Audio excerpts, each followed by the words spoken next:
Some bikes are born great, some achieve greatness, and some have greatness thrust upon them by a clunky, controversial, self-shifting mechanism. What you're looking at isn't just a bicycle, it's a relic. It's a testament to a bygone era of innovation that dared to tell you, the rider, how to shift. But is it truly innovation? Or just an attempt to fix a problem that didn't exist? Stick around, because today we're diving deep into the dusty, debated world of the Autobike. And I'm going to find out if this supposed marvel of engineering can ever truly be fixed. So, my brother-in-law dropped this off. Said his girlfriend needed a bike. And what does he bring me? An Autobike. For those of you who've been living under a rock, or perhaps just wisely avoiding the more experimental corners of cycling history, this beauty claims to shift gears automatically. No shifters, no cables, no fuss, just pedal and let the bike think for itself. Now, as a card-carrying retro-grouch, the very concept of a bike making decisions for me is, frankly, an insult to the art of cycling. It's like having a robot cook your steak when you've got a perfectly good grill. My first impressions? Well, it's covered in enough dust to suggest it's been hibernating since the last Blockbuster video closed. Tires are flatter than my enthusiastic for plastic components on a bike. But aesthetically, beneath the bit of grime, it's not terrible. However, the real question isn't about its looks. It's about its soul. Can a bike truly be ridden when its most fundamental function, gear selection, is handled by a series of springs and weights? I'd argue no. It takes away the connection, the subtle dance between rider and machine. It's a bike for the masses that, in my humble opinion, misses the point of cycling entirely. It's simple, yes, but at what cost to the experience? All right, enough philosophizing. It's time to take this contraption apart and see how it ticks. My usual process applies, focusing on the crucial areas that keep the bike rolling. We'll be pulling the front wheel, fork, and headset to get those bearings spinning freely again. The crankset and bottom bracket are also coming off, because nothing says smooth ride like freshly greased pedal action. The chain is coming off for a deep clean. It probably hasn't seen soap and water since the 90s. And those cantilever brakes? We'll lube the housings and brake bosses. We'll want everything moving smoothly to ensure responsive stopping power, even if your shifting is debatable. Lastly, I'll attempt to remove the rear wheel and rear derailleur to see how this thing actually works.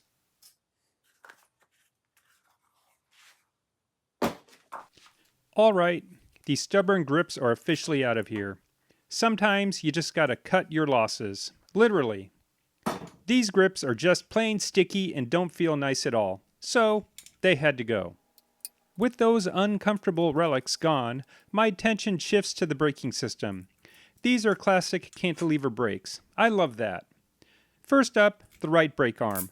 I carefully take it off and always zip tie the springs to the arm right away. Trust me, you don't want to mix up the springs. They're left and right side specific. Then it's on to the left arm, repeating the process. Now, let's move to the back of the bike and see what secrets the rear cantilevers hold. As I start to unbolt the right arm, you can immediately feel it. It's dry, bone dry. Every turn of this bolt is a testament to what feels like a factory oversight. This bike already feels pretty cheap, and I wouldn't be surprised if they skimped on grease when it was originally assembled. There's no smooth resistance, just that gritty, binding feel that screams, I need some serious lubrication. This is precisely why I do these teardowns, to find these hidden areas of friction that are robbing the bike of smooth operation. After wrestling the right arm off, I secure the spring just like before and tackle the left side. With both rear arms off and secured, we're one step closer to getting this Autobike rolling smoothly again. At least as smoothly as an Autobike can roll.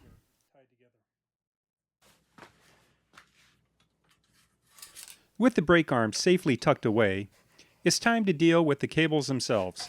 My goal here is pure, unadulterated, smooth operation.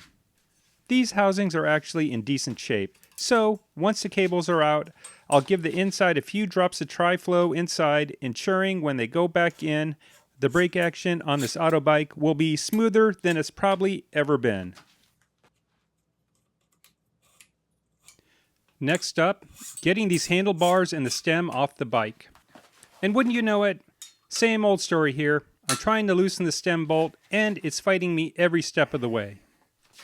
It seized in there, no doubt, thanks to a complete and utter lack of grease from the factory. Seriously, was lubrication an optional extra on these Autobikes? It's moments like these you really appreciate a well-maintained component. But eventually, with enough elbow grease and a touch of patience, the bolt finally breaks free. And then, for the piece de resistance, it's time for my favorite tool to make an appearance. A couple of strategic taps with a hammer of persuasion right on top of the stem bolt, and thwack! The wedge comes loose. Ah, sweet victory. Now the whole unit, stem and handlebars, can finally slide right out. One more step closer to getting this bike properly sorted out. With the stem finally conquered, it's time to tackle the heart of the steering, the threaded fork. First, I'm loosening the top lock nut, carefully unscrewing it, and setting aside any spacers that might be hiding underneath. You'll want to keep track of these, as they're crucial for proper headset adjustment later. Next, I'm carefully threading off the upper bearing race, making sure to support the fork so it doesn't just drop out. And there we have it. And the race comes off, exposing the cage bearings. And, surprise, surprise, another familiar sight of this Autobike. Just a very thin, dried-up coating of what used to be grease on these bearings. It's barely there. More like a memory of lubrication than actual protection. This bike steering is going to feel like a dream once we clean these up and get some proper fresh grease in there. With the fork out, it's time to get this chain off. A quick turn of the trusty chain tool and pop, that pin is off. Now, with the chain separated, I can pull it free and watch it unthread itself through the gears and that unique Autobike shifting system. This chain is definitely going to enjoy a nice long bath to get rid of all that accumulating gunk. Out with the old, in with the clean. Alright, time to get these crank arms off. I'm starting by popping off this dust cover to get to the bolt that holds the arms on. And already, something's off. As I go to loosen the bolt, it's barely even snug. Seriously, this thing was practically asking to fall off mid-ride, sending whoever was riding it face first into the pavement. It's the same old story with this Autobike, a complete lack of proper assembly. Next, I'm threading on my crank puller tool. I always take extra care here to make sure it's tightened all the way in. You do not want to strip these threads. It turns a simple job into a real headache.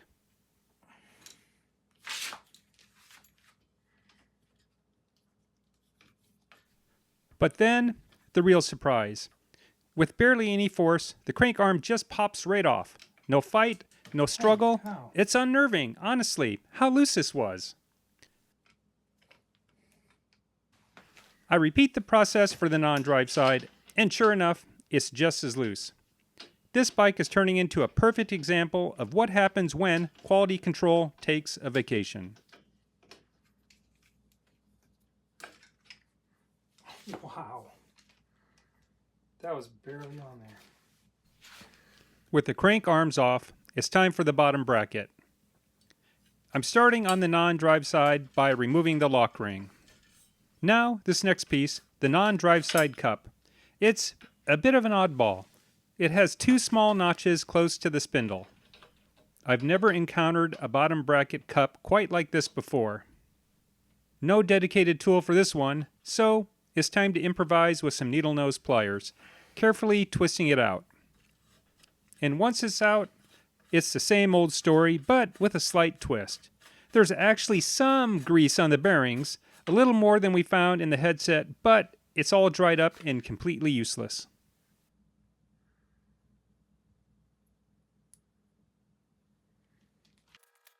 Now, on to the drive side cup. And this stubborn thing, it just won't budge. The cheap build quality certainly isn't helping here. The edges where my bottom bracket tool should fit snugly are slightly rounded off, so the tool keeps slipping.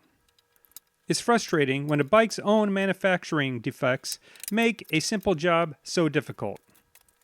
This is clearly going to be a multi-day affair. I'll hit it with some penetrating oil and let it sit overnight. Hopefully, by tomorrow, a little patience and a lot of penetrating oil will give us the hammer of persuasion we need to finally break this free.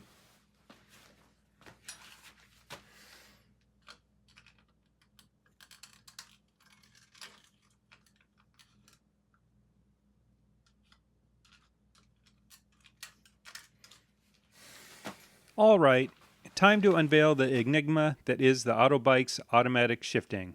On the drive side of the rear wheel, we have two bolts, a smaller one and a larger axle nut. On the non-drive side, just the axle nut. Let's start by removing the smaller bolt.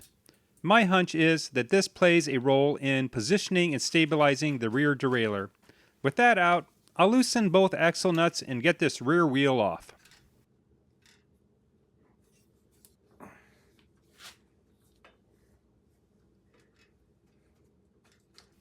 Well, would you look at that?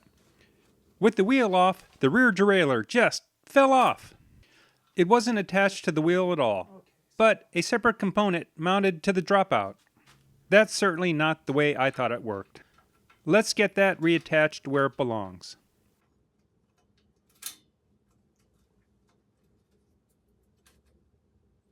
Now, examining this rear wheel, the secret to the automatic shifting is clear. We have 3 weights attached to the central disc. As the wheel spins, centrifugal force pushes the weights outward. This outward movement, in turn, moves the central disc. The disc, in turn, presses directly against the rear derailleur, forcing it to shift to a higher gear.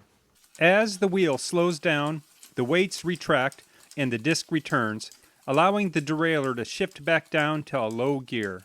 Mystery solved. It's a purely mechanical system driven by the speed of the rear wheel. Ingenious in a clunky sort of way, wouldn't you say? All right, with the mysteries of the Autobike shifting system decoded, it's time to bring some shine back to this Autobike frame. I'm hitting it with some Dawn Power Wash, a soft brush, and a microfiber cloth. It's amazing what a little elbow grease and the right cleaner can do. You can really start to see the original paint pop through the accumulation of dust and grime. It's almost presentable now. As far as that stubborn drive side bottom bracket cup, I've given up. I've tried every trick in the book, and it's just not budging without risking serious damage to the frame or the cup itself. It's a cheap bike, and forcing it isn't worth it. After all, the goal is to get this thing rideable for my brother-in-law's girlfriend, not to win first place at the Concours d'Elegance. Okay, with the frame clean, let's rebuild this bottom bracket. I'm packing these drive side bearings with a generous amount of fresh grease. Once those are packed, I slide them in with the spindle. Now the non-drive side. Pack the cup with grease and then carefully seat the bearings. Screw in the cup, getting that perfect preload, then secure everything with the lock ring. All right, with the bottom bracket spinning smoothly, it's time to get these crank arms back on. And this time, they're going on securely. Remember how ridiculously loose they were when I took them off? I'll carefully align the drive side crank arm onto the spindle. Once it's seated, I'll thread in the bolt and tighten it down properly. This isn't just about putting parts back on. It's about making sure they stay put, especially crucial components like these. Then, it's the same process for the non-drive side. With both crank arms firmly in place, this Autobike is one big step closer to being safe and a reliable machine. rather than a collection of parts just waiting to fall off. With the bottom bracket sorted and the crank arms installed, let's turn our attention towards the steering. Remember how bone dry those headset bearings were? Not anymore. I'm applying a generous amount of fresh grease to both upper and lower headset cups. This is crucial for smooth steering and keeping out dirt and moisture. Next, I'm taking those previously sad, unlubricated bearings and packing them with a healthy dose of grease before carefully seating them in each cup.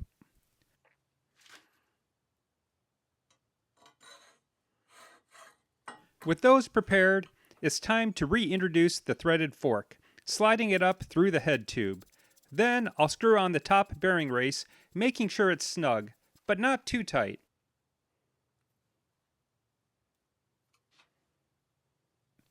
Finally, the spacers go on, followed by the lock ring to hold everything in place.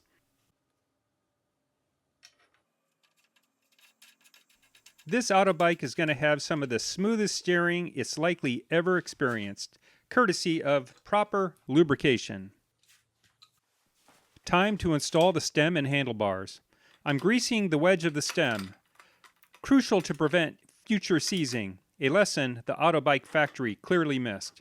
Slide it in, align it, and tighten the bolt. That wedge compresses, locking the stem securely. This vital connection for steering is now properly lubricated, making it secure and easily adjustable. Take that, factory shortcuts. Alright, moving to the rear. We need to address these brake bosses. So, I'm hitting them with some WD-40 and a wire brush to scrub all that crud right off. You can see the difference immediately. They go from dull and rusty to nice and shiny. Once they're cleaned up, a crucial step, lubrication. I'm applying a light coat of grease to these bosses. This ensures smooth, effortless brake arm movement, unlike the dry, gritty feel we expected taking them off. With the bosses prepped, I can now install the cantilever brake arms. They should pivot freely now, giving us precise and responsive braking, a stark contrast to the rest of this bike's automatic tendencies.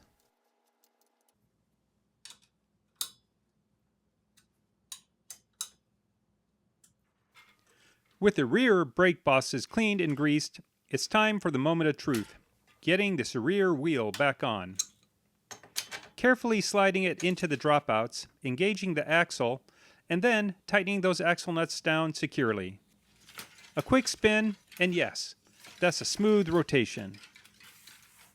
Now for the chain. I route this through the gears and that unique automatic shifting mechanism.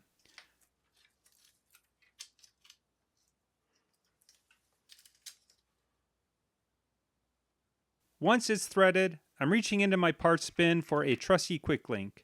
These things are a godsend for easy chain installation and removal, a far cry from the days of wrestling with chain pins.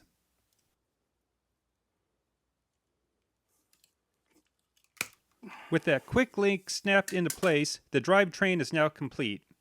We're officially one step closer to seeing if this controversial Autobike can actually deliver on its promise of automatic riding, or if it's just a relic best left in the dustbin of history. With the chain back on, it's time for some much needed lubrication. A good, even coat of lube on every link ensures smooth pedaling and quiet operation.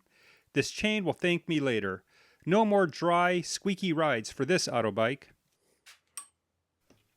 Alright, time to get some proper stopping power in the rear. I'm installing a fresh brake cable onto the rear brake lever. Off camera, I've already put a few drops of tri-flow into that old cable housing. It's an easy trick to ensure super smooth braking action. Now at the rear of the bike. I'll connect the main brake cable to the straddle cable. This is where the magic happens for cantilever brakes. Then it's all about adjusting the tension. You want it tight enough for quick response, but not so tight that the pads drag. A quick spin of the wheel and a squeeze of the lever, and boom! That's some great stopping power. This Autobike is going to stop on a dime, which is probably a good thing considering its automatic personality.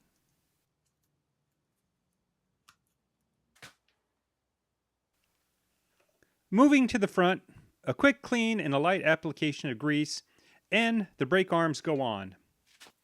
Proper lubrication here is key for smooth pivot action.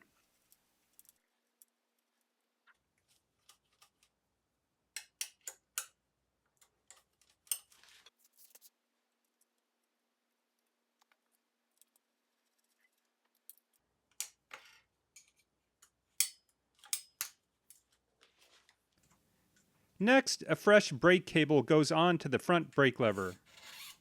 Just like the rear, I've put a touch of tri-flow into the housing to ensure the cable glides smoothly.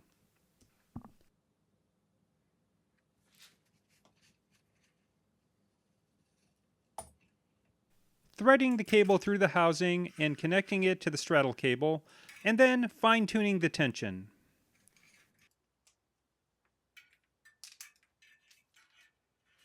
This is where you really dial in the brake feel.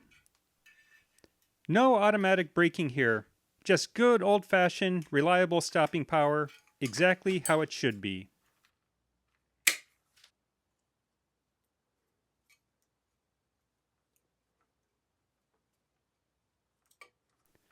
We're in the home stretch now and almost ready for the moment of truth. First up, getting some proper grips back on these handlebars. I dug into my parts bin and found a set of good old-fashioned rubber grips. To get them on easily, I'm using isopropyl alcohol as a lubricant. It helps the grips slide on without a fight and then evaporates quickly, leaving the grips firmly in place. And for a touch of classic safety and a bit of retro-grouch flair, I've used a nickel as a bar end plug. It's a simple, effective way to cap off the bars and, most importantly, prevent any nasty core samples should the rider take a spill. Safety first, even on the bike that tries to shift for itself.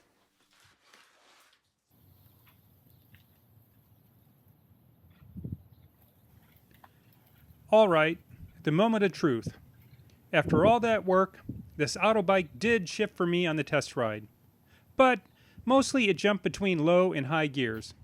Trying to get it to modulate through the middle gears? Forget about it. I guess that's why they don't make these anymore. It's a reminder that sometimes trying to simplify things too much can just complicate the ride. So, that's the Autobike, a quirky piece of cycling history restored. If you enjoyed this journey into the bygone era of innovation, show that thumbs up button some love. And for more retro-grouch adventures, be sure to subscribe. Thanks for watching!